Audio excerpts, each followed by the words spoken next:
signs of life. Please don't tell me that the human race did not survive. There are no people in the future.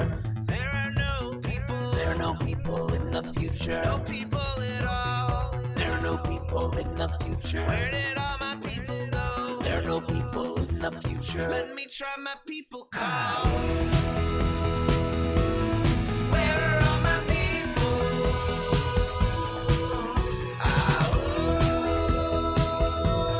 Where are all my people?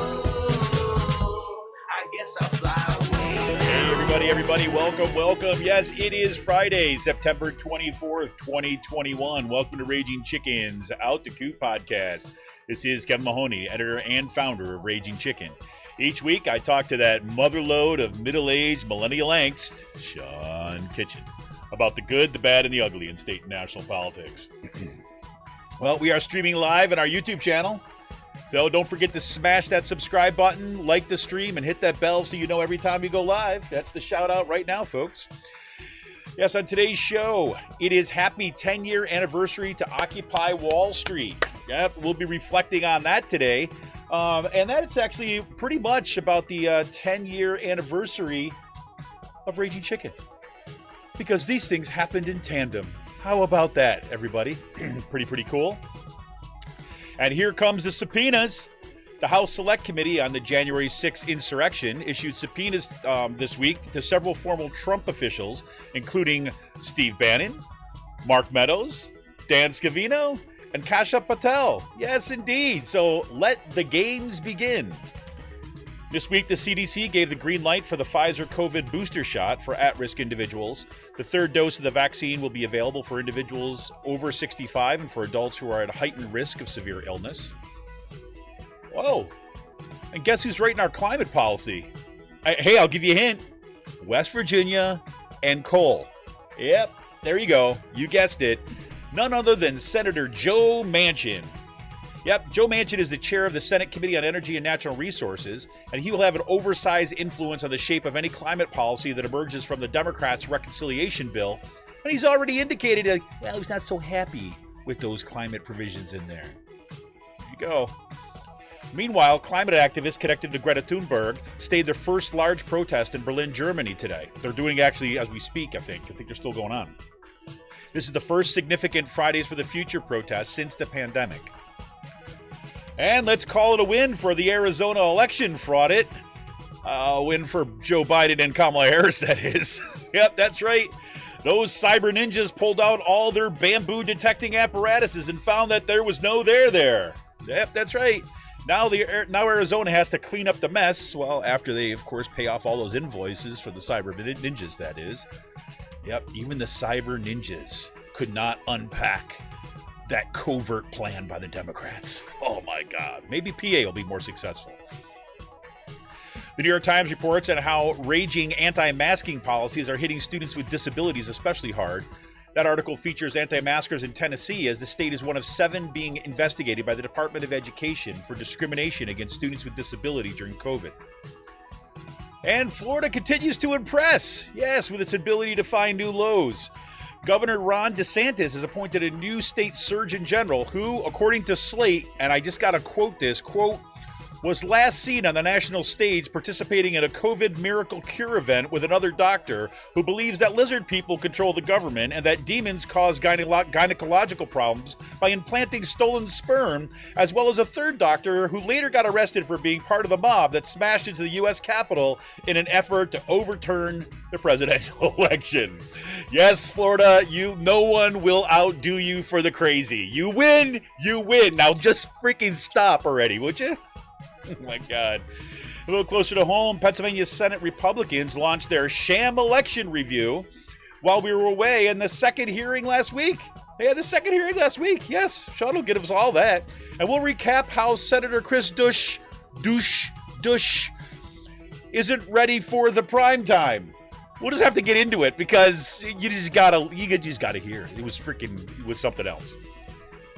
Harrisburg Mayor Eric Pappenfuse is teaming up with charter school advocate and Commonwealth Foundation hack Otto Banks to mount a writing campaign against the Democratic primary winner, Wanda Williams. Banks, who was funded by a right-wing billionaire, Jeffrey, yes! God, I keep on hearing that name. Right? Yes, he was recently appointed as Harrisburg's Director of Community and Economic Development. There you go. You wash my back, I wash yours. That's all I say. And after the Central York School District banned books on Rosa Parks and MLK, students rose up and demanded that the books be returned to the curriculum. Well, and after national attention to the Central York monkey trial-esque book ban, the school board reversed its course and lifted the ban. Yeah, way to go, York. Put yourself right on the map. There you go. And Susan Snyder of the Philadelphia Inquirer published an excellent profile, Steve Oros and his case against Kutztown University. That piece also looks into what other colleges and universities are doing with the COVID back-to-school plans. You recall that we had Oros on Out to Coop Live at the beginning of this month. Oros recently received a heart transplant, making him the highest risk of severe or fatal effects of contracting COVID. Kutztown, being Kutztown, also looking to make a name for itself, following the path of Florida, denied his ADA request to return to teach online. Meanwhile, at Penn State, they just suspended 117 students who missed the required COVID-19 testing. Bye-bye. And PA Republicans looking to get back to work for the people of the Commonwealth decide that going to war against Governor Wolf's mask mandate is one of their top priorities, just as COVID cases spike and parents grow increasingly concerned about the safety of their children in school. Good thing the PA GOP just can't get their shit together this week. We'll talk about that. Yeah, in today's last call, we got some space news back. That's right. SpaceX launched 4 non-astronauts into real space for a 3-day tour. A 3-day tour. A 3-day tour. The SpaceX Inspiration mission also raised about $200 million for St. Jude's Children's Hospital, Research Hospital in Memphis. Poor Bezos. And the U.S. Federal Court the U.S. Federal Court of Claims released a redacted version of Jeff Bezos' hissy fit lawsuit protesting NASA's decision to give SpaceX contracts for the lunar lander system to be used in upcoming Artemis missions. That left Blue Origin's aspirations a little wanting. It's rich, just rich, that Bezos is claiming that he and Blue Origin's space baby had to be treated unfairly by the government and he liked Elon better. Crazy. And speaking of crazy, the new Space Force uniforms, man, they've got some serious Battlestar Galactica and Star Trek feels going on. I don't know if you've seen the pictures, but woof, there you go.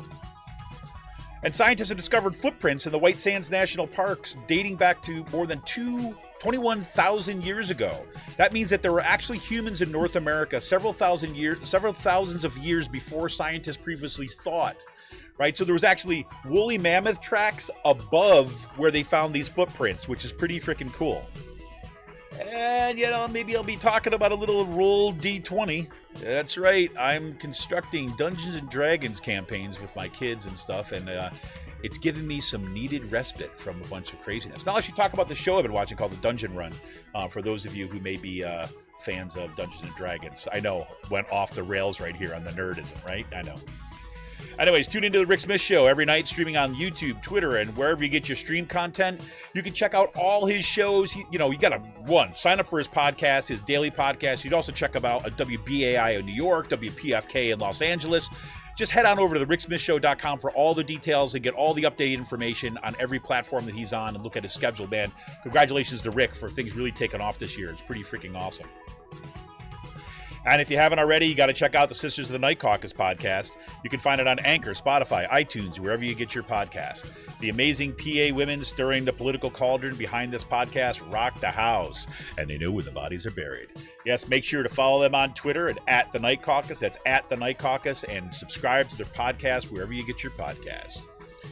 Attention gamers, the Game Inn is a Quakertown-based black family-owned gaming store. They're friends of the show, and they've got everything from retro N64s to the latest consoles, video games, collectibles, action figures, Funko Pops, boom! And look, back to school, so when those report cards come in, your kids get a discount with every A. Look them up on their Facebook page and follow them on Twitter at The Game Inn, that's with 2 N's, and kind of drop them an email if you're looking for something special or something hard to find, thegameinpa@gmail.com. Special shout out, as always, goes to Jonathan Mann, who wrote our intro song, There Are No People in the Future. Check out all his great stuff on his YouTube page and follow him on Twitter at SongADayman. That's at SongADayman on Twitter. I want to thank all the folks who recently joined and became patrons of Raging Chicken. We've had it's been kind of like a banner month, I got to say. Thank you so much for everyone who's recent members who kind of jumped on. And that was especially meaningful this week. We had a couple people that who've been supporters of the show for a long time, but had to drop off this month because of financial concerns, right? And for other people to step up and actually kind of become patrons, and that thing was was phenomenal for us, right? And it's kind of like also lets us know how we need to build this platform. Because look, if we want a progressive future, we need progressive media. Support Pull No Punches homegrown progressive media today by becoming a patron of Raging Chicken for as little as $5 a month. Simply go to patreon.com/rcpress and become a patron today. We're here for the fight, but we need you. Become a patron for a good price of a good beer once a month. Help keep the media in the movement in the media. Head on over to patreon.com/rcpress and become a patron today.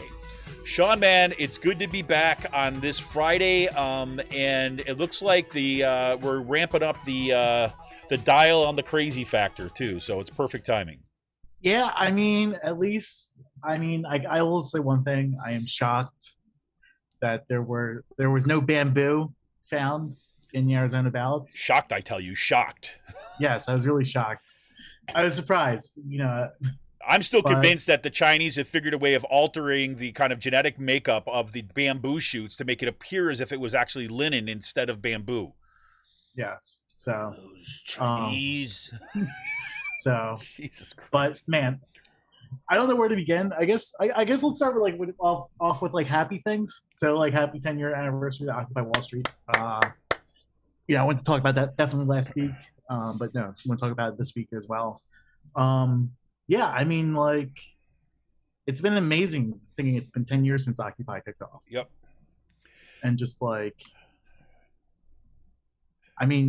right. When I got involved with activism, Cyril said it. Yep. A bunch of other people said it. This changed our lives getting involved, and really don't know where I would be right now if I didn't get involved with Occupy Wall Street or involved with the activism right around that point, with the education cuts and stuff like that. Dude, it's that's where you said this to me on the bus ride. This is your life's gonna change after this. Yep. So, but yeah, no, that's exactly right. And look, I can remember, that's when we just got Raging Chicken really kind of off the ground when you came on as a writer. Where that day, I think that you kind of show up outside my office, sitting on that seat at Kutztown, and we start kind of talking about ways to get involved, and then you were kind of doing stuff with Occupy. I could still remember, I think I still have the email from you at some point, which you kind of had sent to me. He's like, hey, I just found out that Occupy Philly didn't have a Facebook page or online presence yet, so I just set one up for him, and I'm going to go ahead and do that. Right? Yeah. No, it was really cool. Even just getting involved with that, that's how I got involved with the communication stuff too. Just doing social media and talking to the press, talking to Will Bunch. Getting comfortable talking to reporters. I did a really long interview before in the summer with Will about the 10-year anniversary of Occupy and how things have changed for me and where I've gone with this stuff. I hope it's going to be in the book that he's coming up with about Occupy and how it's changing college campuses. Because that's when I got started, was in college, and it's interesting seeing where I'm at now doing the things I'm enjoying that. You know what I mean? I'm not stuck at a job riding a desk, just doing monotonous bullshit office work. Yeah, no, I do think that the Occupy help, pad the resumes of a lot of people too. I'm just kidding. But I'm serious. The impact that it's had, I really do think it has changed. It fundamentally changed and been a kind of reset starting points for a whole generation of folks that were kind of first getting involved. It just raised the ceiling of what things were possible. Yes. It made that language possible. This is what we can do. Right.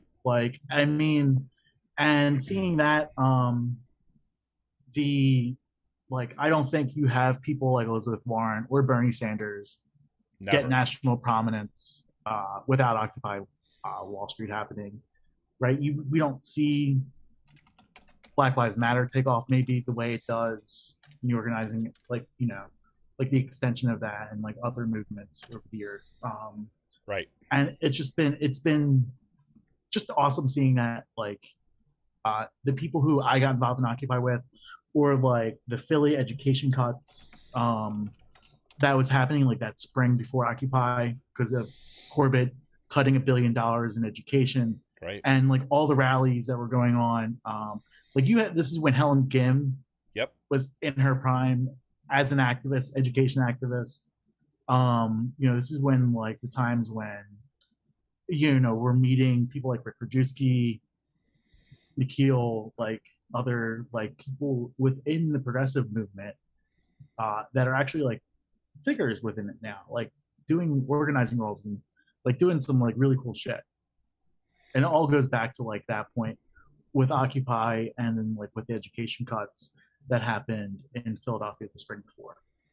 Yeah, and I think I have to say I'm really happy to see there's been some really excellent articles that have kind of come out that are kind of reflective and kind of putting Occupy in historical context here. There was a great piece in Dissent that came out kind of last week, and there's been kind of a series of them really, I think, acknowledging the role of Occupy. Because we talked about this at the time, is like, you remember the coverage of Occupy at the time. There was like, first of all, like no left media.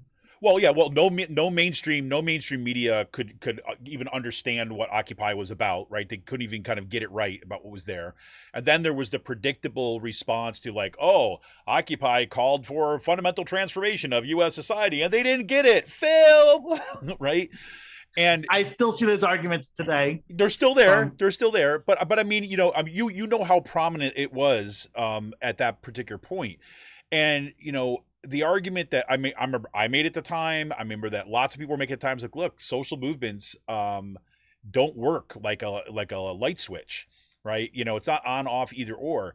And the fact that the whole just by itself, the idea that we have the 1% and the 99%, that became a lasting frame, the way we think about inequality, that never would have even been on the table had it not been for Occupy. And then all the organizing experience that was embedded in that has continued. And those folks who were involved with Occupy have become leaders in this kind of next generation of struggle, which is amazing. I remember going after protesting Corbett. Like his last week in office, he was like going to enter a Philadelphia school for the first time, right? And this was Central High School. Right. I made it on the front page of the education news, standing there with my like RC press pin and like phone going. But like the kids on the inside of that had like actions planned where they were just going to walk out and like sit in the hallways and not say a word.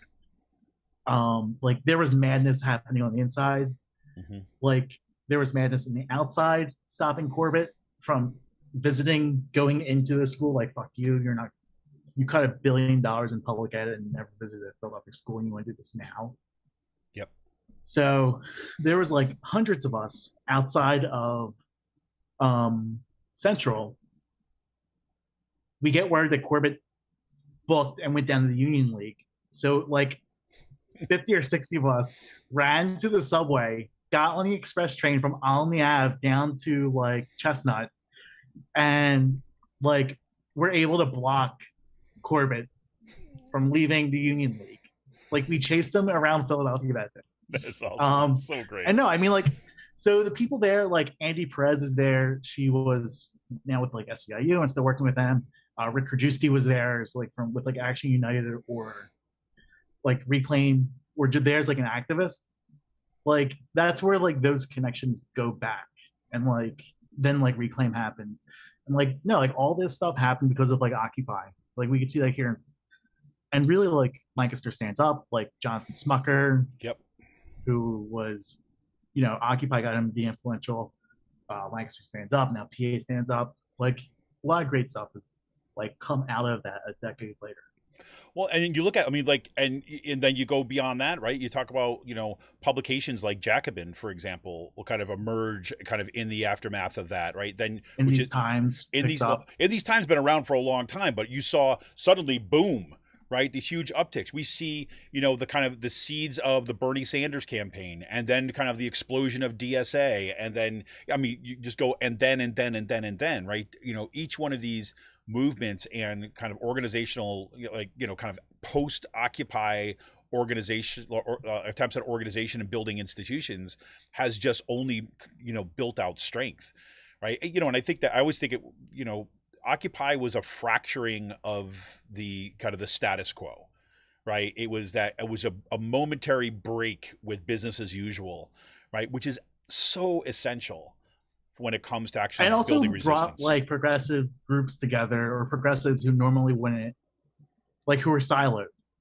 Yep. With their own issues. Like, no, and I mean, it really brought the movement together, and like it's been around in a way where it just hasn't gone away since.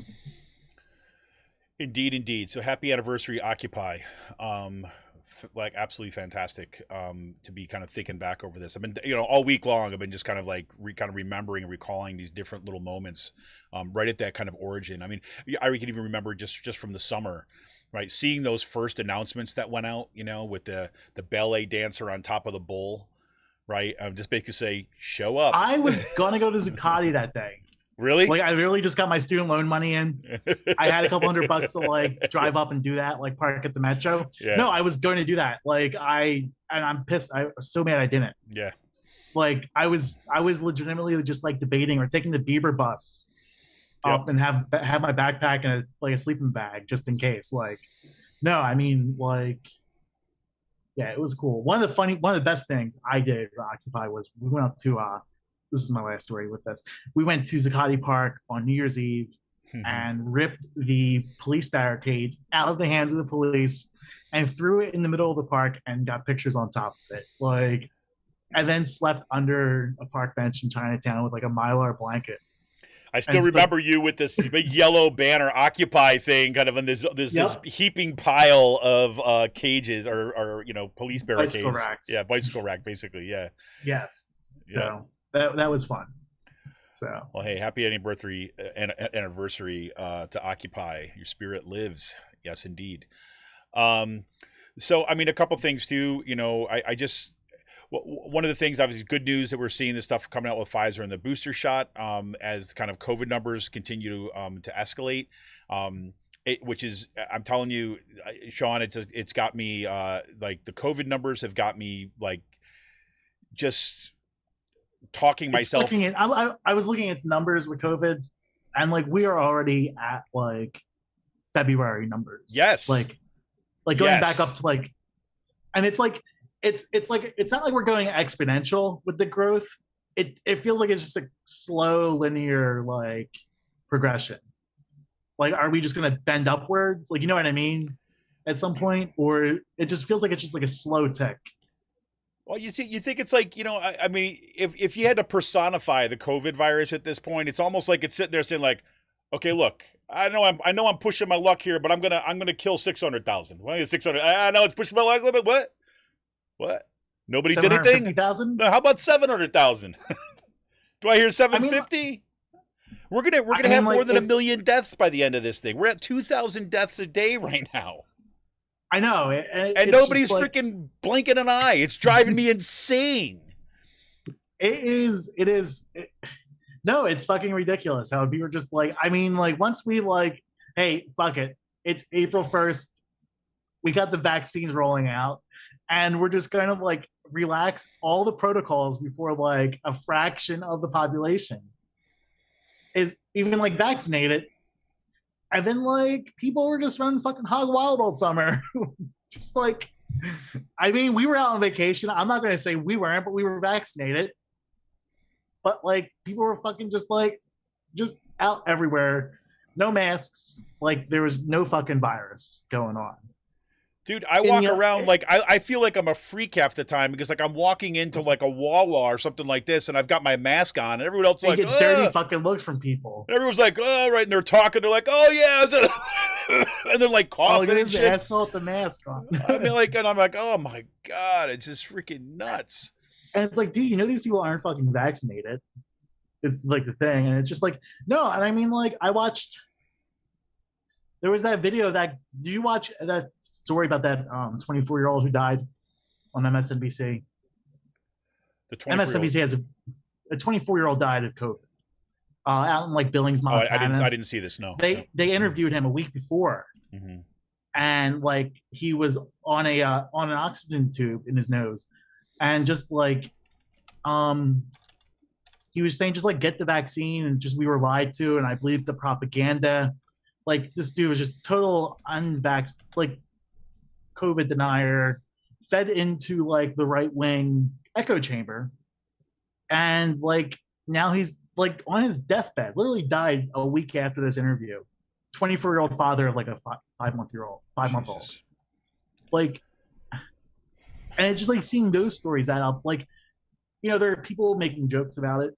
Which is like the Schadenfreude, and it's just like this is what we get with the right wing, right, billionaires funding this infrastructure of right wing talk media and think tanks since like the 70s and 80s. Yep.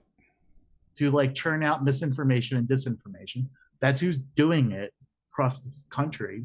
It's these right-wing, Koch-funded think tanks and on the state level groups, your SPN, your Heritage Foundation, like they are spreading this misinformation about masks or vaccines and stuff like that. Media is picking it up. You have legislators picking it up. And it's like, it is killing.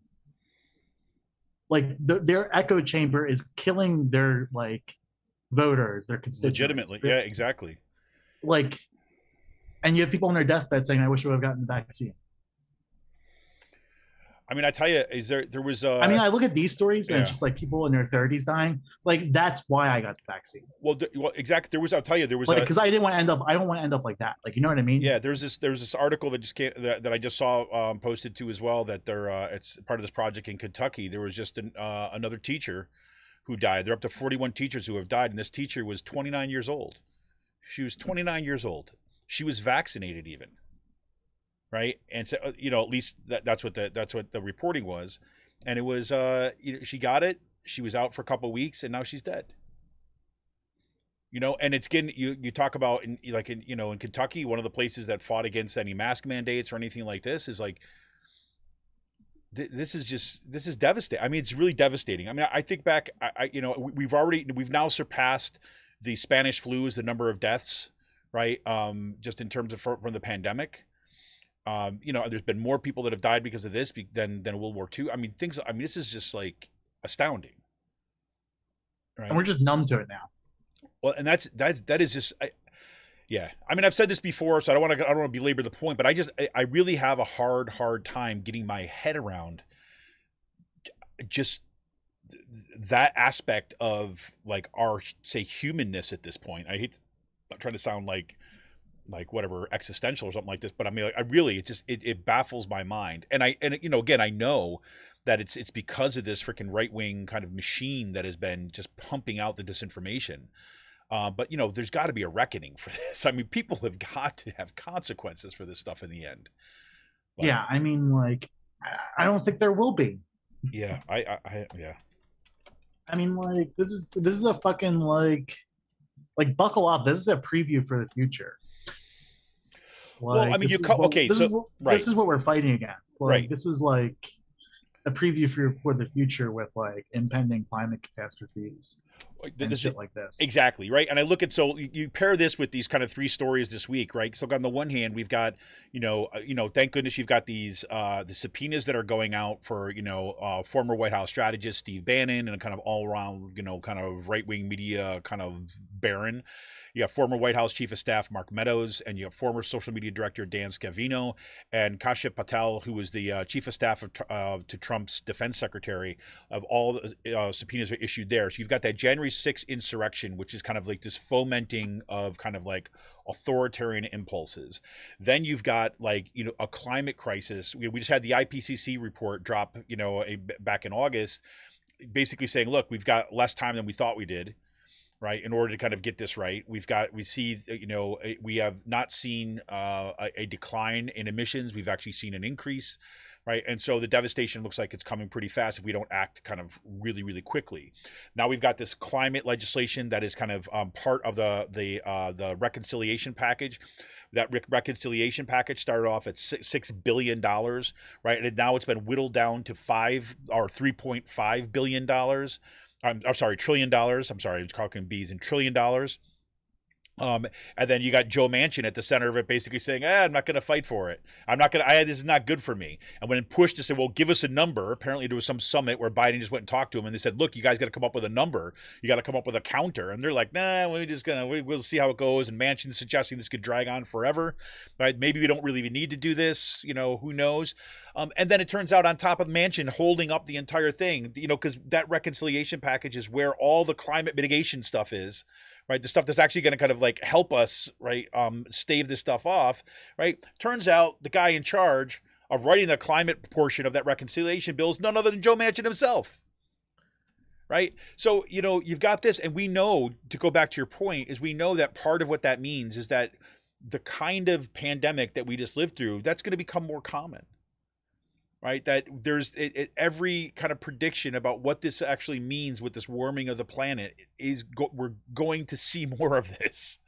And then we got the continuing like frauded bullshit that's happening in different states around the country. Right. No, exactly. Right. Which is like continuing this undermining of our elections. Yep. And democracy. Like it's that thing in Arizona, right? It comes back. We just get the news this week that, it turns out, Biden won. Duh. Right? After the biggest, seriously, it was kind of like, you know, volunteer circus, kind of even with a name like Cyber Ninjas, right? I mean, seriously, who had no experience in kind of any kind of election stuff. They're basically hired by the Arizona Republican Party to go out and kind of do this fraud kind of stuff. And they do it, you know, rent out space, and they do all this stuff, and they're looking for bamboo because it's like imported Chinese ballots coming in, all this kind of nonsense.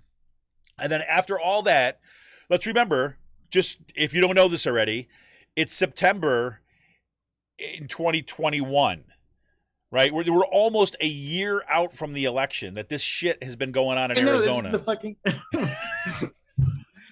No, I mean, we're fucking doing this now here in Pennsylvania. Yep. A year. It's been a year. Like, it's been a fucking year. Well, you know, you got to keep it going, right? You know, I'm sure that, it's a MacGuffin. Yeah, there you go. When Doug Mastriano was down there in Arizona getting tips, they were probably like, the Cyber Ninja guys probably, hey, look, man, it's like, I don't think we can go past like September with this scheme we got going on here. So if you guys want to pick up the baton, right, when we close it out, man, pull it over to Pennsylvania to keep this ball rolling. So I want to talk about that like pretty soon. Yeah. But yeah, no, I mean, it's just like so much shit going on. Yeah. Well, we're gonna give some extra space for our PA stuff that's going on, because I think that there is a lot going on. But I just wanted to, you know, say, like, you know, put those things on the headlines and just kind of setting out the context for this, for what's going on this week. You know, you've got, you have these individual news items, but when you put them together, right, you're looking at the climate crisis, you look at this reconciliation bill, you look at what happened at January 6th, and now you've got the investigation of this, you've got the election fraud, stuff like this, you've got the uptick in climate activism now that we're seeing that's starting in Berlin today. All that stuff is impact. And then we're seeing this kind of, I don't know, normalization of death, and kind of like in the midst of this, all in the midst of this coronavirus stuff, which is crazy. I mean, the story that came out of Tennessee about, you know, students with disabilities getting especially hit hard because of all this anti-masker stuff.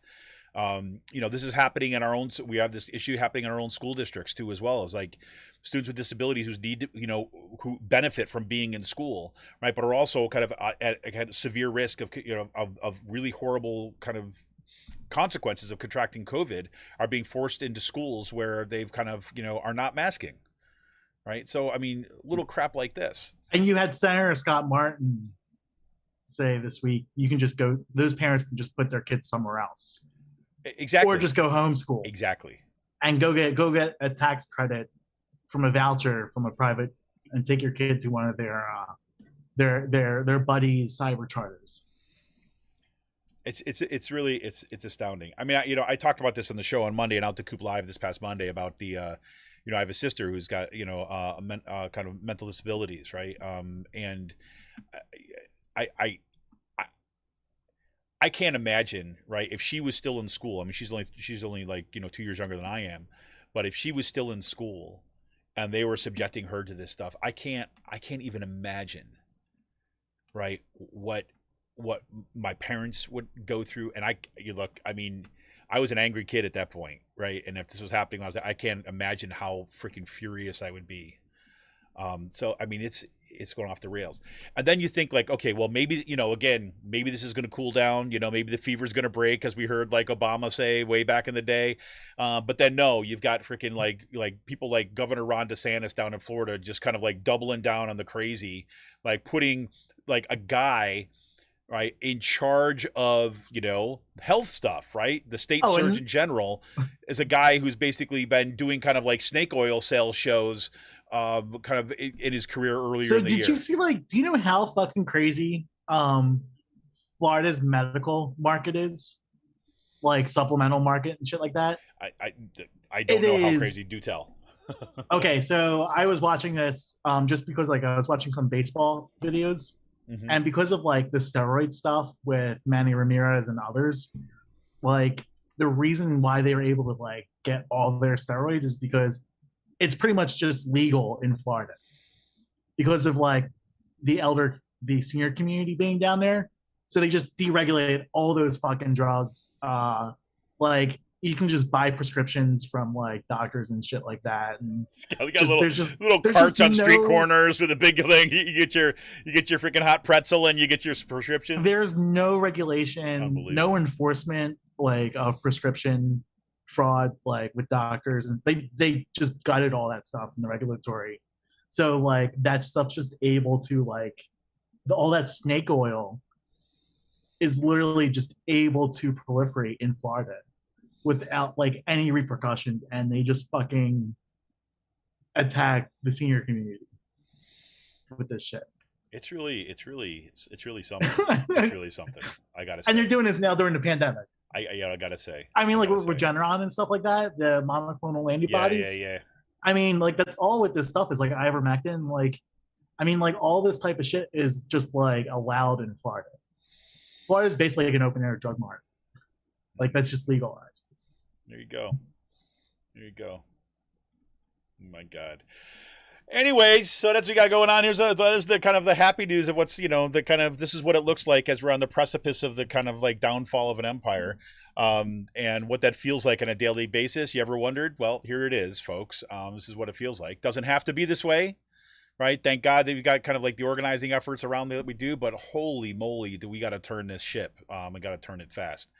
Well, listen, we got a bunch of stuff that is going on in PA today. We want to kind of short shrift that, and because we want to get to that because it's been something else this week. So look, I can put out the pitch again. I want to thanks to all our new members this month. Really, it's been pretty astounding.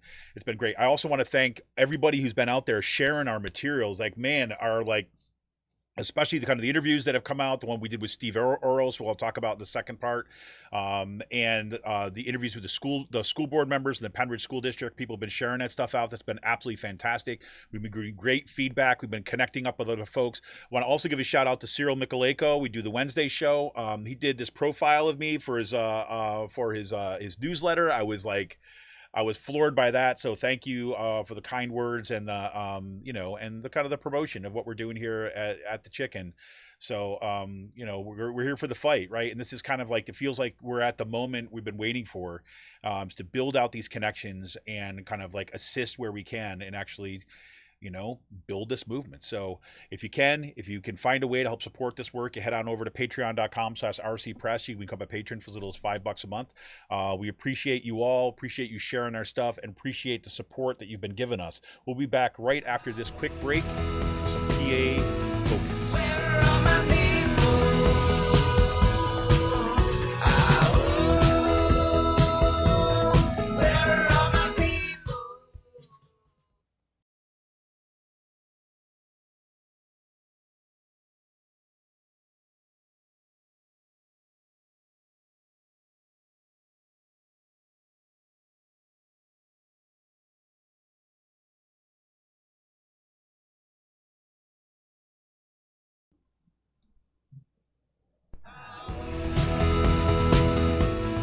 Where are my people? Where are my people?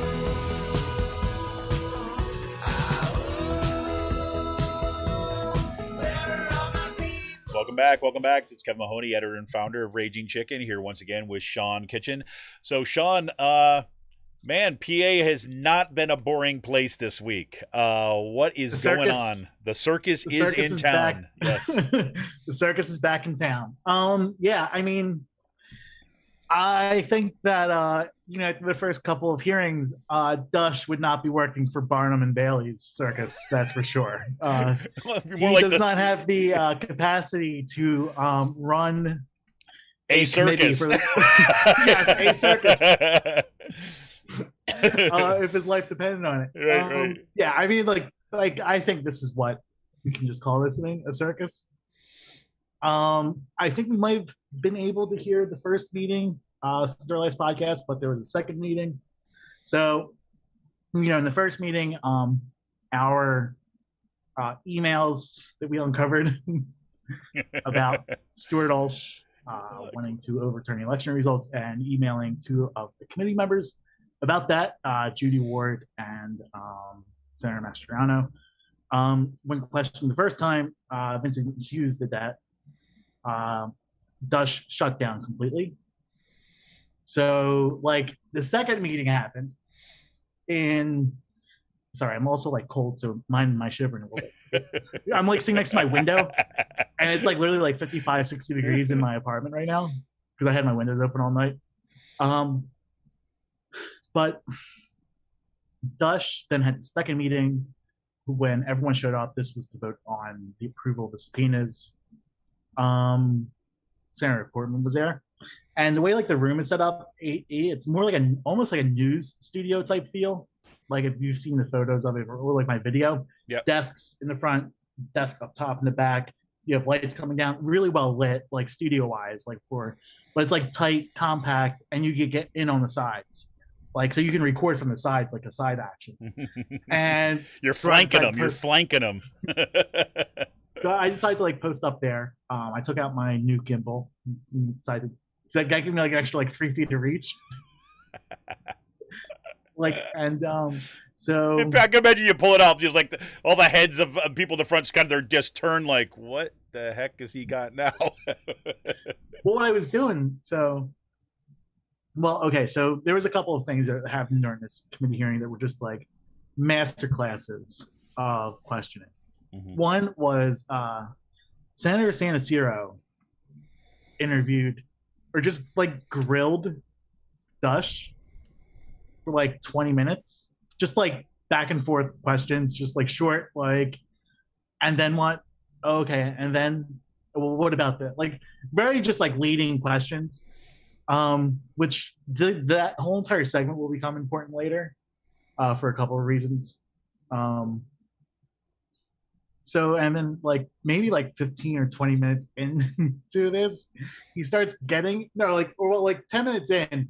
You can see the whole entire time they're texting back and forth with their chief of staff who's sitting in the front row and the lawyers from the Republican caucus.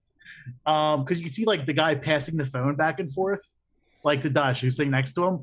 And you can see them there's points Dush literally looking at Sanaciro, turns around, and you can see him almost shake his head, the fuck am I supposed to say?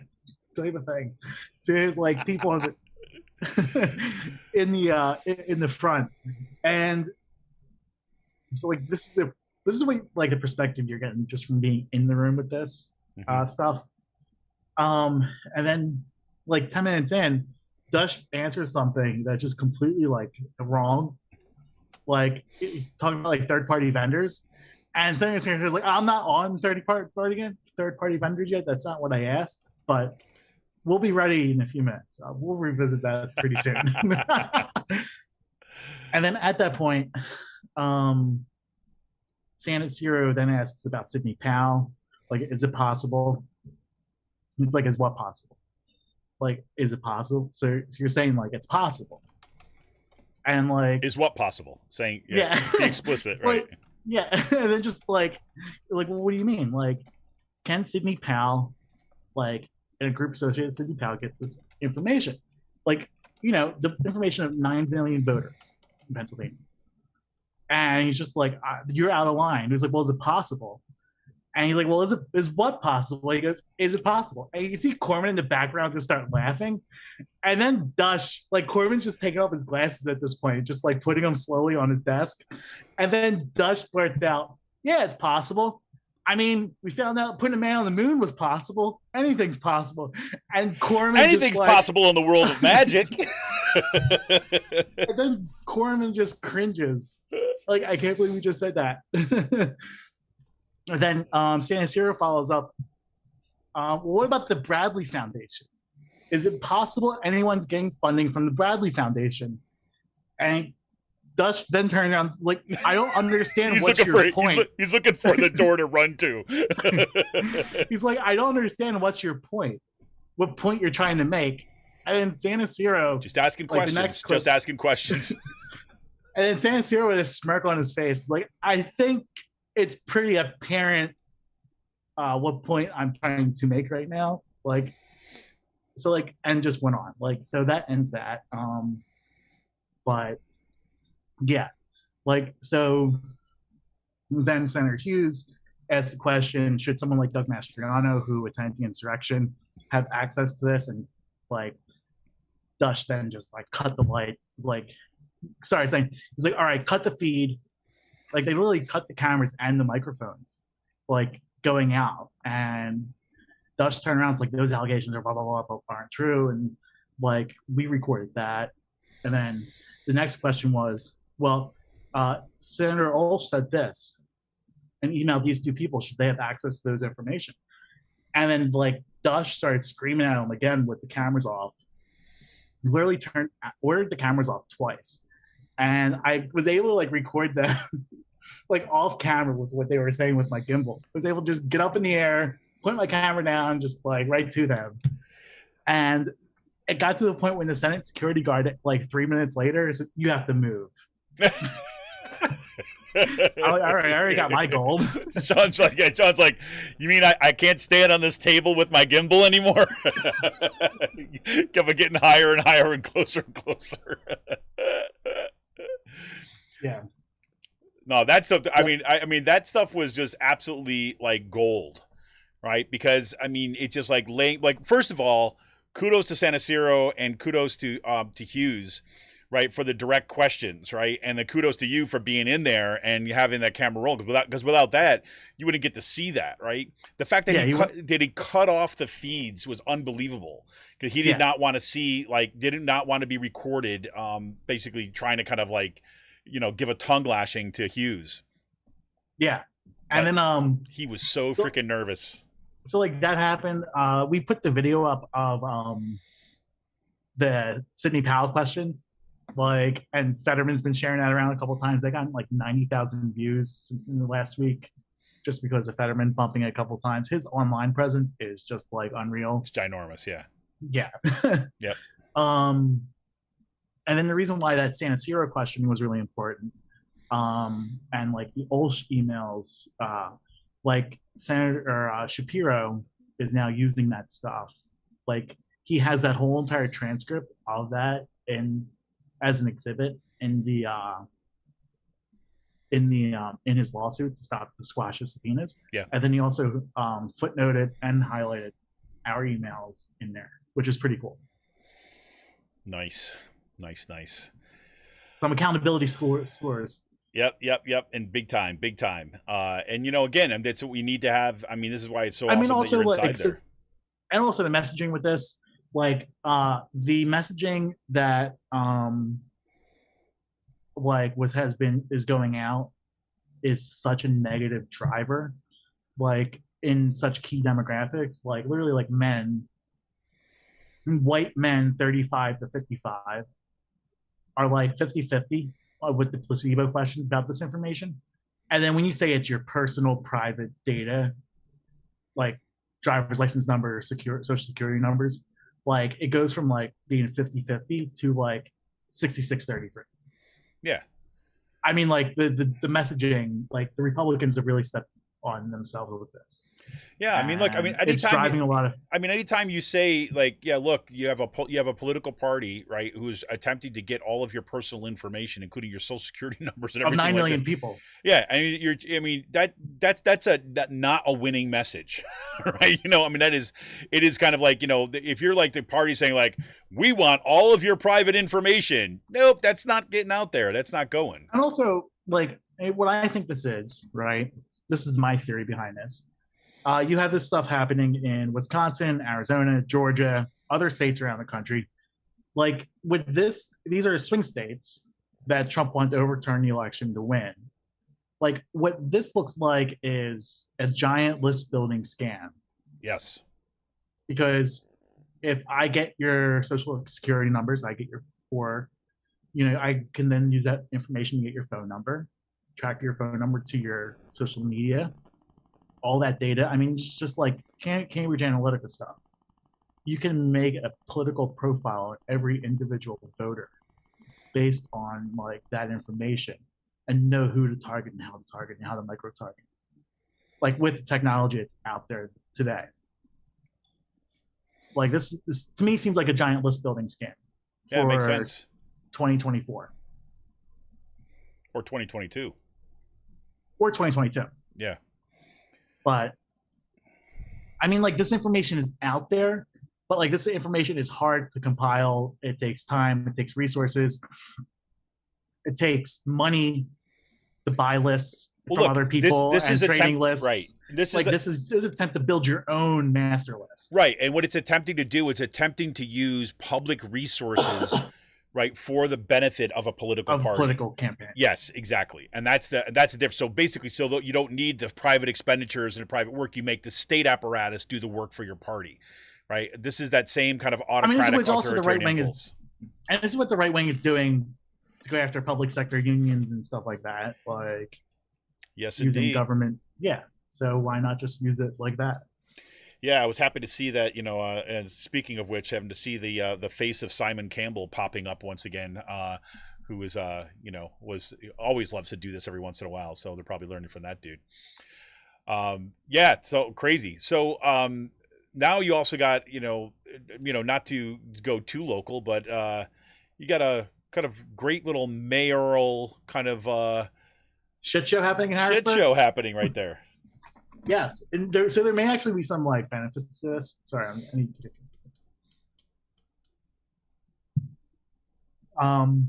So in Harrisburg, Eric Papenfuss, who lost his primary by like 60 or 70 votes, is deciding to team up with Otto Banks, who is like literally bought and paid for by the charter school industry and the Commonwealth Foundation, and Jeffrey Yass and like the right wing infrastructure in the state, to mount a write-in campaign against Wanda Williams. So, so what I've heard is like Papenfuss hasn't been at city council. He's showed up to every city council meeting for 7.5 years. Hasn't been to a single one since April. Hasn't been in the office since losing the primary. And is now giving jobs out to Otto Banks and his cronies in different positions of state government in order to like just like the lowest of the fucking low to like run this like write-in campaign against Wanda Williams, which is like going from Wanda, like the optics of this white man, right, white Republican right, power structure, mounting a write-in campaign against a powerful black woman. Not a good look. No. Especially Also, when the sore loser. especially when Also, you're the sore hanging lo- out with Otto Banks and things like that, being like, listen, maybe I can help you out. I help you, you help me. You know what I'm saying? We got this lady who wants to run and wants. It's just not going to be good for any of us. So it's So, disgusting. It's freaking disgusting. so like you have the Republicans helping this, supporting this because hey, you have Pappenfuss, who is pretty much a Republican, like helping out, like to keep the status quo in charge. So Yep. like Otto Banks, like yeah, like these people are just fucking despicable. Like that Yeah. he's just aligning himself with right now. Um, and the fact that like this is happening, so Wanda, like people are now having to spend money and get a campaign going for Wanda, which shouldn't be that hard. They're not expecting Pappenfuss to win this, but now like you're expecting, now like you have unions and other groups spending $5,000 or $10,000 writing checks to Wanda because like they need to fucking win. Yeah. And like it's just this like sore fucking loser mentality that also like should not be tolerated whatsoever Well, within the I party. think one of the good potential outcomes of this, though, I have to say, is that because there is that kind of attention to this, right? That you actually are having people mobilize around kind of a mayoral election, where a lot of people check out for kind of local elections like this. That could be a potential positive down the road because people are paying more attention to what's actually happening within City Well, Hall. so what? Well, some people are thinking this is positive for the county races that are happening because there's a city controller seat up. Democrats have like literally never held a row office in Dauphin County's history, like ever. And Eric Epstein is a Democrat, well known in the area. He has a website called Rock the Capitol. He's known for like filing right to know requests, doing things on his own, blasting school boards, really looking into financials. He ran a couple years ago against Andy Lewis and lost. Now he's running for controller in Dauphin County, and Republicans are running this no-name woman from Halifax, while like he is school board member or like school board president of like one of the largest school districts in the county, like suburban Dauphin County. So like there's that going on. Republicans are now scared that he may actually win the controller position, and if he wins county controller position, checks aren't going out, Yeah. and he's just going to use that as a leverage to like start cleaning up some of the like there. He can start fucking with things in county government to start cleaning up like the graft, and they're afraid of that. And Of now course. that there's a mayor race in Harrisburg that has to drive like an extra like few thousand voters out in the county, like he may actually win this seat because of that. Wow. There might be down ballot implications because of Wanda. Hey, And fingers crossed, you have man. more people voting for the judges, statewide judges. Like these are type of races that like an extra few thousand votes may actually help decide, what judges get statewide seats. Cool, man. Let's hope. I'd like to see it. So that's all I got to say right now. There you go. Fantastic. Allow me to take a break. Yeah, there you go. So after the, I had to say, it was nice little watching the roller coaster ride in Central York School District this past week, where you had the Central York School District ban some books on Rosa Parks and MLK. Right, so these were like literally like the I am Rosa Children's books. Yes, exactly. Like I am Rosa Parks, like I am MLK one, like with the little kind of like cartoon drawings of kind of the little Rosa Parks telling her story, right, for kids, right? They're these inspirational ones, and look, they're one. I have to say, I mean, I've read these to my kids. I mean, we've read a whole bunch of them, right? My daughter used to bring home these books like left and right. So she would go, like especially for kind of like women. She's like, ever since she was little, she's always would look like, well, where are the girls, right? And she goes and looks at this stuff. So she goes like, I am Amelia Earhart. I am, you pick your female inventor. She's read them, and we read them all, and they're actually well done, and they're more. I say the Rosa Parks one, for example, is more historically accurate than a lot of us have learned Rosa Parks' story, right? Is it just like, I was young, and when I was coming home from work on a bus one day, I was tired, so I sat down, and then they told me to move, and I said no because I'm tired, and then a bus boycott happened magically, right? No, they talk about her role with the NAACP as being part of an organizer, right? And things like, so it actually does good, big, biographic information on stuff. So it's really kind of like they're fairly decent, right? And those are the kind of things that they were banning, right? And there's a longer list of this, right? And of course, this is part of the same kind of like anti-CRT nonsense that is going on in school board. Right. It's all this kind of stuff. And so that that was like, people went like, what is going on? And then Newsweek comes out with a piece like highlighting the book ban, right? The students really started. I think the students got to come and start pushing back on the. I'm sorry, I was getting this out just kind of like out of order. So the students got to start kind of rising up and pushing back against this stuff, being like, no, the national media coverage. Right. Then they get then you got the Newsweek comes in and kind of gives the kind of national media coverage of this stuff, and then eventually kind of like push back and they win. Right. They have a school board meeting earlier this week. Right. They say, oh no, we're gonna they say it wasn't a ban. 9-0 vote. Yeah, exactly. Like no, we're not taking any political fallout for this. So 9-0 get reason. And it was never a ban, it was a freeze, like whatever you want to say. Right. But it was the same nonsense that we see, again, let's remember that, the same thing happened here in the Penridge School District, and it's happening in the Central Bucks School District, it's happening in the Palisades School District, it's happening in school districts across the Commonwealth. I really think like this is what it's going to take. It's going to take students pushing back. Yeah. I mean, I think we're seeing some of that. And you're seeing, parents with some of these parents in these school districts scream at the students for standing up. But like, I think this is going to be a student-driven thing. Just push back against their crazy fucking school boards. Yeah, I think it becomes so much harder for. I mean, I think it's going to become toxic. I think they're going to. Yep, I hope so. Yeah. I really hope so, because that's it. And then you see this kind of like this switch going on, and like. Again, this, what you notice about these quote unquote kind of movements, like the anti-DEI stuff, the minute that a kind of like attention gets put on it, right, in any wide form that goes beyond the little kind of particular discursive universe that school board is inhabiting, right, that a light comes on it from outside, they start freaking out. Right. I mean, in most cases, I live in a particular crazy school district, right, where the people who are in control are really kind of ideologues that are kind of, half of them are kind of on the Q train.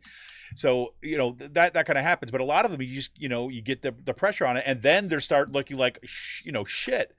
Right. I'm bringing negative coverage of our community, like to the national level. Right. That causes a problem. So, all kudos goes to those students who organized and kind of pushed back against their school board.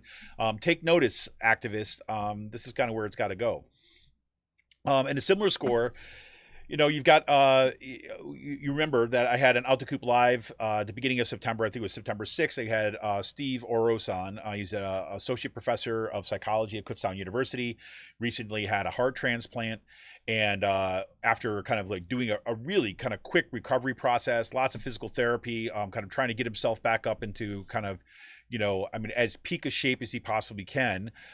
He was finally cleared by his doctors to kind of come back to work, but they said, listen, there's no way you're going back to work in the classroom because you are having COVID cases spiking, and you are at some of the highest risk for severe or fatal complications if you can, contract COVID. So we're not going to clear you for that.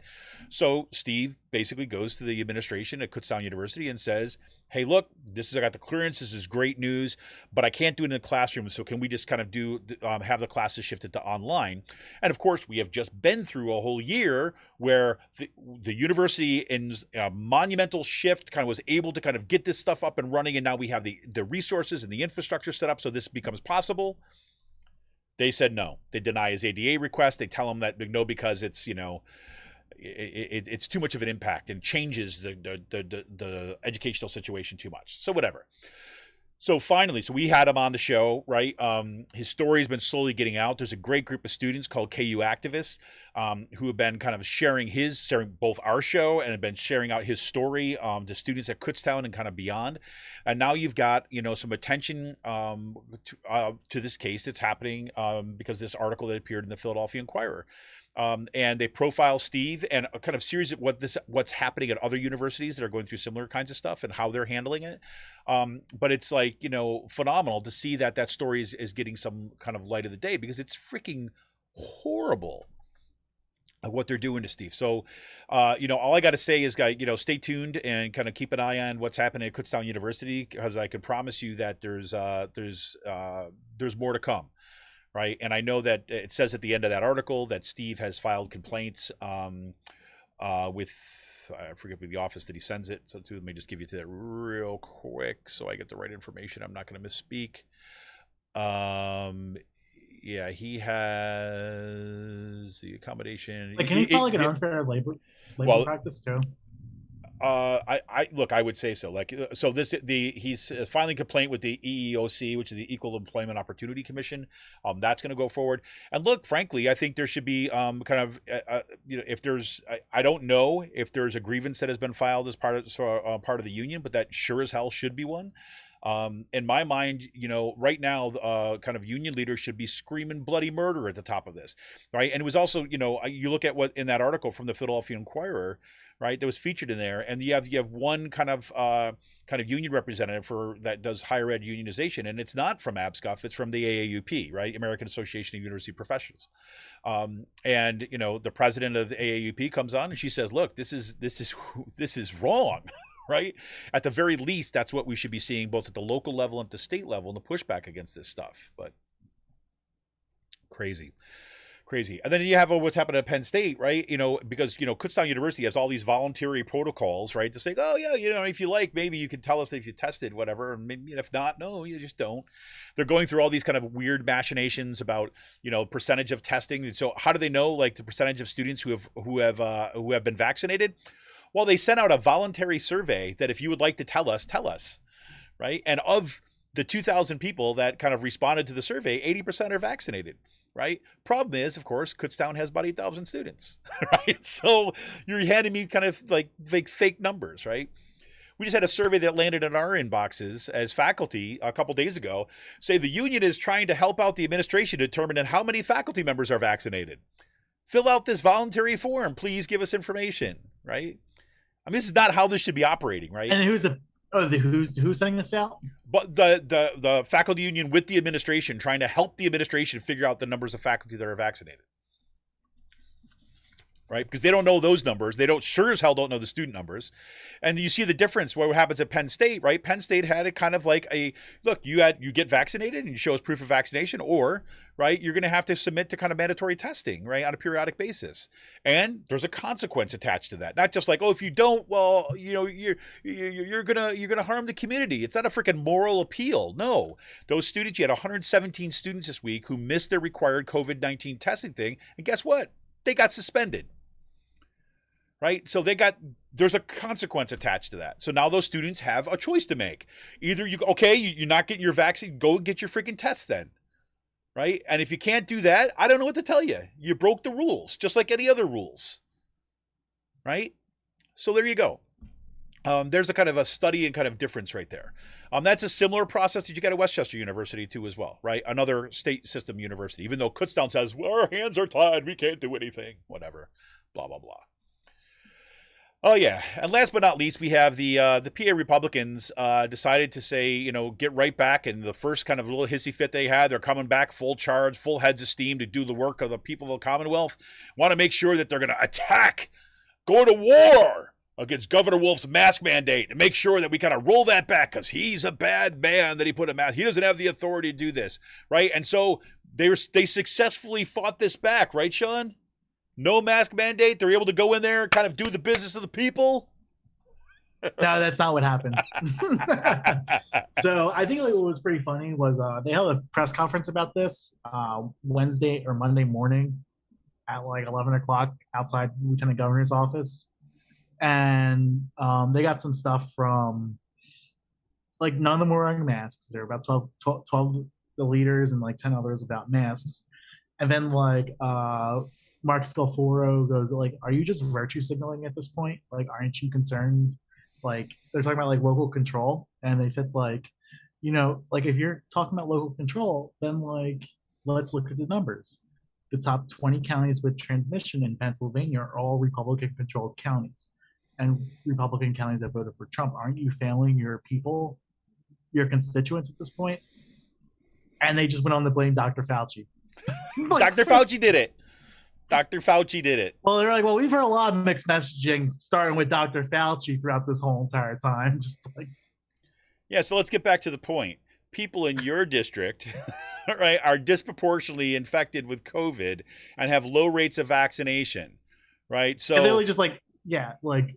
So you have Dr. Fauci who's giving all this conflicting information. So you, as a Republican representing a particular district, should have some local control over that so you can decide to protect your constituents. Correct? So, Dr. Fauci. So, like, they did this, and it failed. They did not advance any amendments. They did not have any support for the amendments going after the Secretary of Health or like this vote, like this mask stuff from their caucus. The votes were going to fail. And the thing is, like, what's happening is this is 2/3, like 2/3 of parents, like 70% of parents support mask mandates in schools. Totally. This is a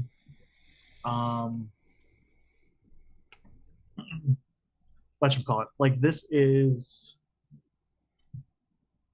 stuff that like everyone supports. The only ones who are screaming about this is such a like small minority. Yep. So yeah, and look, and there is definitely kind of there will be consequences for this stuff because especially now, look, I mean, my kid's school, there's kids out with COVID every day now, right? They're starting to actually report the numbers. The numbers. What's interesting is that if you look at the Penridge School District where I'm at, you look at some of the other school districts in Bucks County, right? All the numbers are reported, and Penridge has only reported one case, right?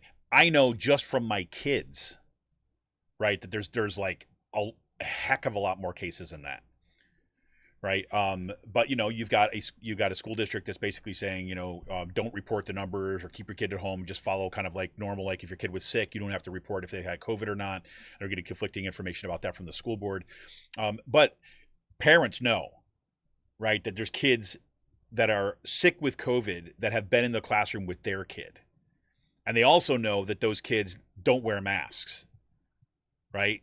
And so now you're getting, I mean, seriously, you're getting parents, again, I mean, this is happening. And this is not, and I'm only focusing on Penridge because I know it well, but you hear these stories that are happening now across the state, right? In these Republican districts, right?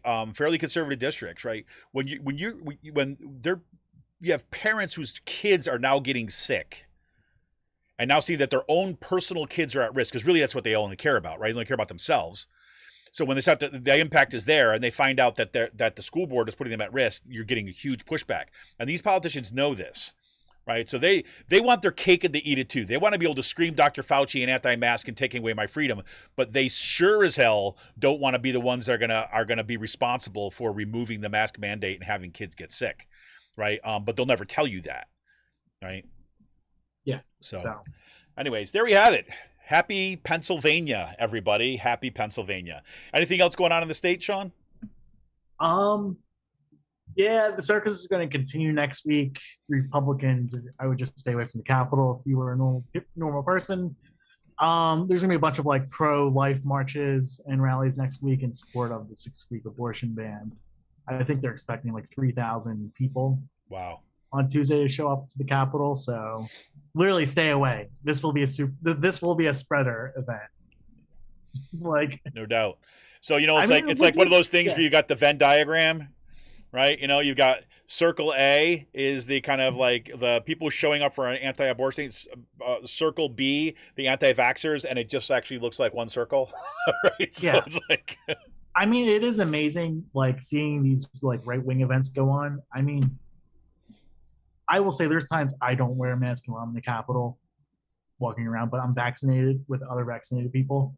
Like, but it's when like you see like these people just cram themselves into a room, like 40 of them, like, and none of them are fucking vaccinated. You know that. It's Yeah. just like you're you people, like there might be like three or four of you might be dead within a month. Yep. Because of this. Yep. Like Franklin County, which is like Mastriano's home county, has zero hospital beds open right now. There you go. Like there are counties in southern central Pennsylvania, south central Pennsylvania that don't have any hospital beds. And it's starting to hit that point like up here in Dauphin, like, you know, like the hospitals up here are starting to get built. I mean, it's not good. No, it's not. It's not good at all. It is not good at all. But there we have it. That's where we are. There you have it. So listen, we're going to come back. We'll take a quick break, and we're going to come back with this week's last call. We got a little space news and some fun stuff for you. We'll blow through it pretty quickly today. Got to get out there, enjoy this freaking awesome weather. That's for sure. I got a couple hours before my kids get back home, which is good. Although I'm going to be working, but that's okay. You got to do what you got to do. Anyways, this is Kevin Mahoney, editor and founder of Raging Chicken. We will be back right after this quick break with this week's last call. Be back in a minute. Where are all my people?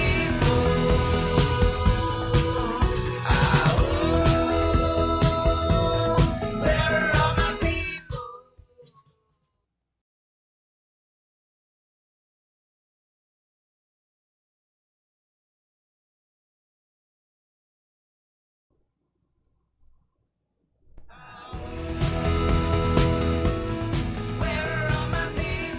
Where are all my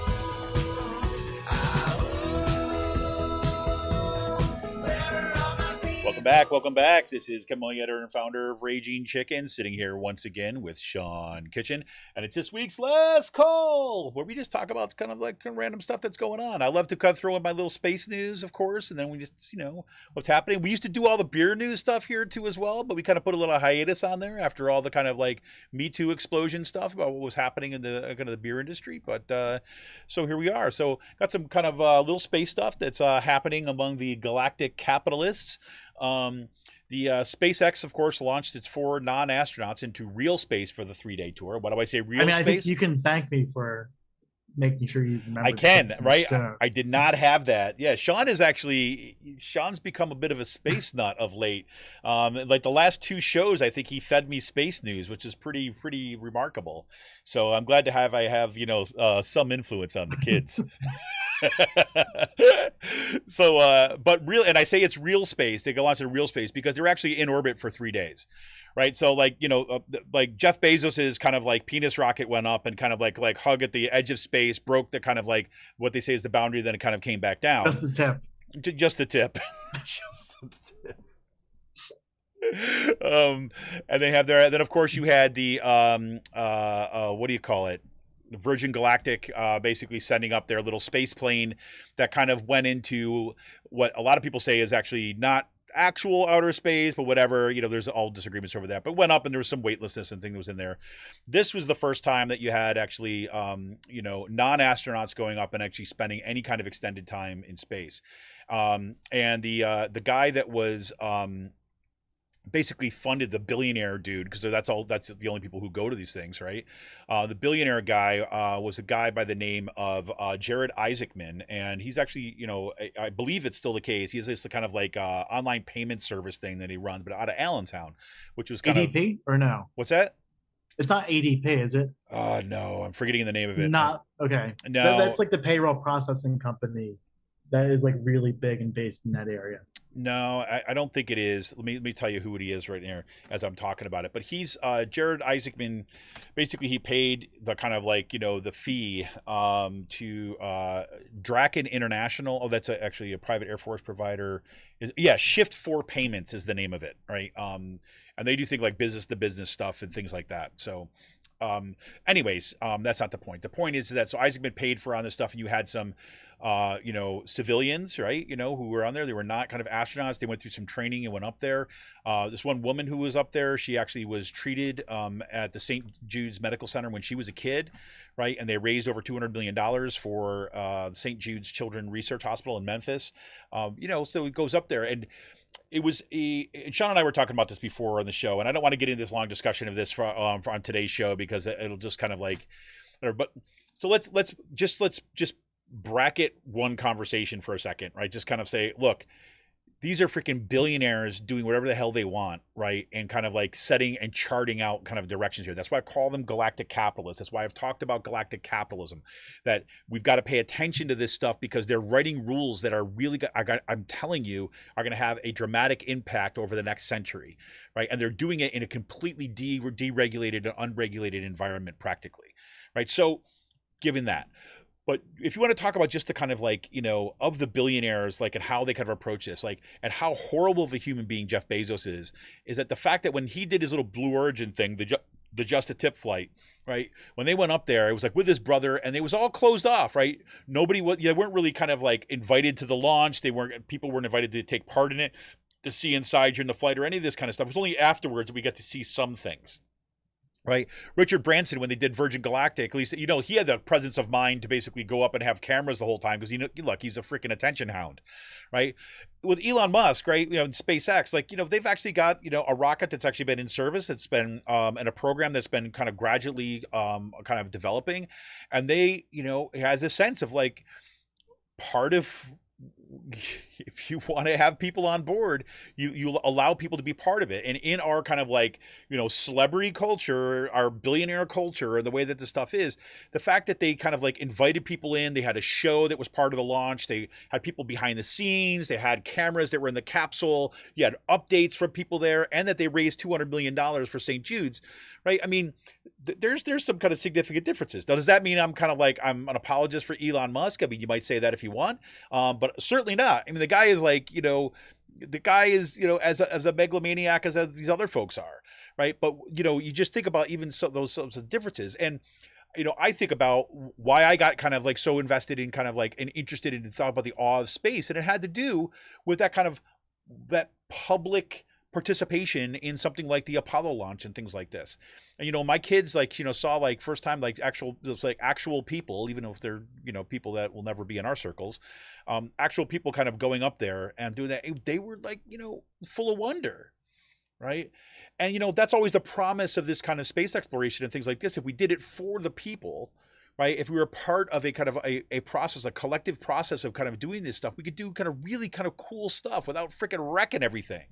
Right. And that's not what's happening here, obviously. But anyways, it was wild to watch. I think it's important as to mark it as this is a significant moment we're going to start to see a shift, because now that you have people up there, we're going to start seeing this on a more regular basis. You watch. And what is that going to mean for what it's going to eventually do to our economy and kind of shift the directions of, scientific inquiry? We shall see. Right. So you got that. Meanwhile, kind of Jeff Bezos probably is still kicking and screaming from his, the fact that SpaceX just did that this week with the SpaceX inspiration.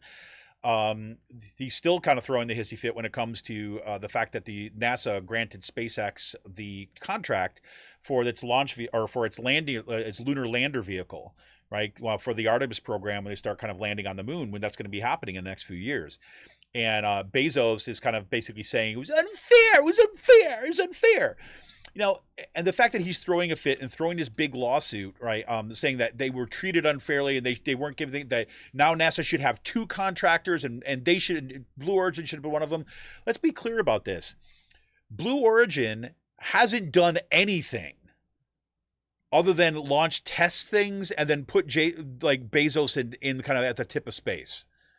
Right, SpaceX actually have a proven vehicle that's been going back and forth and supplying the the space station, right? Has enabled kind of human launches from U.S. soil for the first time since the ending of the space shuttle program, right? So I mean, look, say what you want about that stuff. That's actually it's a proven vehicle, and so NASA decided, hey, instead of going at what this Amazon guy says his stuff can do, why don't we just go with the one who's already doing it, right? And who's actually going to do it for less money.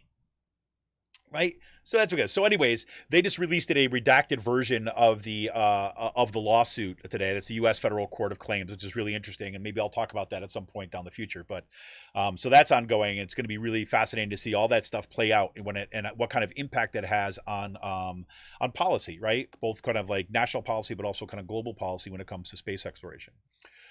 And if you have not seen the new Space Force uniforms, dude, you got to check them out. If you've watched the remake of Battlestar Galactica, which is I would recommend to everybody, it is a absolutely phenomenal series. It's literally, I mean, you remember the Space Force logo, right? Is basically like ripped off from the Starfleet logo from Star Trek, right? It's practically the identical logo, like to the point where you're wondering, like, how come Star Trek didn't sue them, right? Of course, in my mind, I'm like, because Star Trek say this is a freaking win, right? Star Trek is like, this gives us all the free publicity we could possibly want. But so they took their logo from Star Trek, right? And these uniforms like are practically identical to the Battlestar Galactica uniform. So they're dress uniforms at least. So, instead of it being like the buttons down the center and a lot of gesture, it has the kind of like diagonal buttons going up on it, big silver buttons down there. So you get the kind of like little pirate aspects of it. And if you remember the Space Force, you're not a simple soldier or kind of like airmen, as they would say in the Air Force, but you are a guardian, right? So you got the Guardians of Galaxy thing happening there too as well. Pretty cool. So that was just unveiled this week. So that's a little bit of fun. Other little cool science news is that you had footprints being discovered in the kind of White Sands National Park, which I thought was just a really cool scientific discovery this week. And they found out that means that there are humans that were in North America about 21,000 years ago. And that's basically several thousand years before scientists previously thought about it. And there's a story behind it. It's really cool. If you click on the link in the show notes, you can check it out. But there was this researcher who would go there and notice that when it rained a lot, right, or there was enough moisture in White Sands, which you don't get very often, right? It's like kind of like a desert for the most part. But it used to be like a kind of wetland, basically, back in ancient times, whatever. But he would notice when things got really damp, he would see these ghost footprints, right, kind of at the top of the sand. He was like, couldn't figure out what the heck it was, right? So you kind of dig around, it's not there, and as soon as it dried up, they disappear. Well, it turns out that it was happening like several layers down, right? Kind of in White Sands National Park, where these were kind of like fossilized footprints, and they found like all these like young people, right? So there's lots of kids' footprints and baby footprints in addition to some adults' footprints, but it looks like families were there in this area on hunting expeditions or whatever it might be. And at the time before the woolly mammoth. So it's pretty kind of cool stuff when you kind of think about it. Anyways. No, that's pretty neat. I'm a big geek when it comes to like natural history. Yeah. Like that and all. I mean, I feel like that's been out there for a bit that there's been talk about humans being here like earlier than previous thought, which is not surprising. No, and what they said, the only evidence they had, there was a lot of kind of like secondary evidence that they had. So, for example, they were finding things like cooking tools and kind of early weapons and things like this, and they were turning up. But I from what reading in this in some of this new findings, that there was still a lot of skepticism about it because they were saying, well, we don't have any direct evidence, so who knows if this stuff is churned up or whatever it might be. But this, having it at a specific layer and where they could kind of track it in the kind of the timestamp it basically in the layers of the sands, they were able to kind of like pin it down and basically confirm those previous suggestions that there was people here that were before this. So that's just fascinating, cool stuff. Yeah. Anyways, what do you got going on this weekend, Sean? I'm going to go see Portugal the Man tomorrow. Oh, excellent. Yeah. Yeah. I'll have some gummies in store for that. So there you go. Where are they playing? They are playing on the riverfront in Harrisburg. Nice. So Awesome. Harrisburg University has been doing a concert series this past summer and then some before COVID. Outdoor concert series. So this is just part of that, continuing that. And it's right between the hospital, the two bridges. They got the park closed off. Yeah. It's about like a half mile down from my apartment, so it's actually pretty cool. Nice. So I'll be going to that. Looking forward to it. It'll be my first show post-COVID. So big deal. and it's like And this will be like the fourth or fifth time I've seen them. Yeah. Since 2008. They won a Grammy a couple years ago for their one song "Feel It Still." You've heard the song. Just if you search it, you know Yep. exactly what it is. It like hit commercial success with like Apple and shit like that. Like Powerade. Like, so they made a ton of money off that song. They're the most humble people to like talk to and like hang out with. So Yeah, and they played at Occupy. I was just about to say, it brings us full circle to the 10th year anniversary. Is like, yes, they've done at Occupy Philly. Yeah, they played at Occupy. Like literally like this time would be like October 2011. So yeah, literally like 10 years ago. So that's pretty awesome. These guys, yeah, they are awesome. It's great seeing the success that they've had. They're the most down to earth, humble people. And it's cool seeing like that type of success story. Cool, man. Well, this weekend I'm going to be brushing up on doing some more. I've been, I feel like I wish I had discovered this a little, not discovered this. I wish I had kind of forced myself to do this a little bit earlier in COVID. But I've been started playing D&D again with my kids. Right. And I've never like DM'd, like dungeon mastered a kind of a campaign before. I've always been a little bit intimidated by all the kind of rules and all the kind of stuff that goes into D&D. And I've always, you know, I'm not like a math head. So sometimes like it could feel a little bit overwhelming. So I always love to play, but I never DM. So this is my first time doing it. And I started them on this campaign, which is part of the starter set for Dungeons and Dragons. But I've also started kind of designing my own campaign, right, for a little bit later on. And so I've been reading these books, you know, reading the kind of Dungeon Master's Guide, because it's a new edition. Because like when I played, it was like second edition, and now it's in like the fifth edition with all this new stuff. But it's so I've been actually kind of like finding these cool map campaigns or map programs online where you can actually design your own world maps and things like this. I've got all these kind of cool backstories that are going on, and it's like and I've been watching the show that my brother first told me about, Ryan. It's called The Dungeon Run, and it's basically you know, I mean, people probably heard of Critical Role if you know anything about like online gaming stuff. Critical Role got a lot of popularity in terms of like, you know, doing kind of tabletop gaming, Dungeons and Dragons in a kind of a show format. Dungeon Runs is similar to that, but the storytelling is freaking awesome. And the guy, the Jeff Kanata, who's the dungeon master, is just he's just amazing at crafting the story, and everyone else who's playing is also, you know, kind of geekhead, but also actors, right? So they're role playing out a bunch of stuff. It's really fun, but each show is like 3 hours long, right? You know, it's like this like long campaign, but it's been the kind of thing that's been able to keep me focused on my desk, because I've made no bones about the fact that going back to campus this year was not something that was on my, like, you know, top 10 list of things to do. I'm really reluctant going back, and there's a lot that's kind of bound up in that. But it was kind of like, okay, I got to get this stuff ready, I got to do the preparation. So I would just kind of start watching these the Dungeon Run, and have it kind of on and kind of one screen in the background as I'm kind of working on stuff. So it's kind of playing in the background, because a lot of stuff I'm doing is not, I don't have to have full concentration, right? So I have it going on in the background, be able to follow these things, and it's just been a blast. And my kids are starting to watch it now, which is fun. So we're trying to find like a regular gaming night, and I'm really, it's been fun. Even got some little miniatures and things like this, so it's pretty cool. Look what's on my desk. See, I can prove it right here. There's my Dungeons Master Guide right there. So, and look, I can even show you this, right? You can put this up to show folks. I don't know if you're able to see it. Yeah, it's a tavern. Right, so I got a little map there. So it's been a lot of fun. Sean's just shaking his head. Hey, Sean, you ever want in? You know, we make a space for you. I'll stick to playing Magic. Oh, well, there you go. Well, cool. So that's been a lot of fun, and it's been the kind of thing that's there. So, you know, you got any kind of D&D. I was even thinking, if I hear from people who listen to the show and things like this, who there's other kind of D&D gamers out there, we might just kind of throw a D&D channel up on our in our Discord, and who knows, maybe we have say Raging Chicken Gaming kind of happening down the road. We shall see. Anyways, anything else for the good of the order, Sean? No, that is it.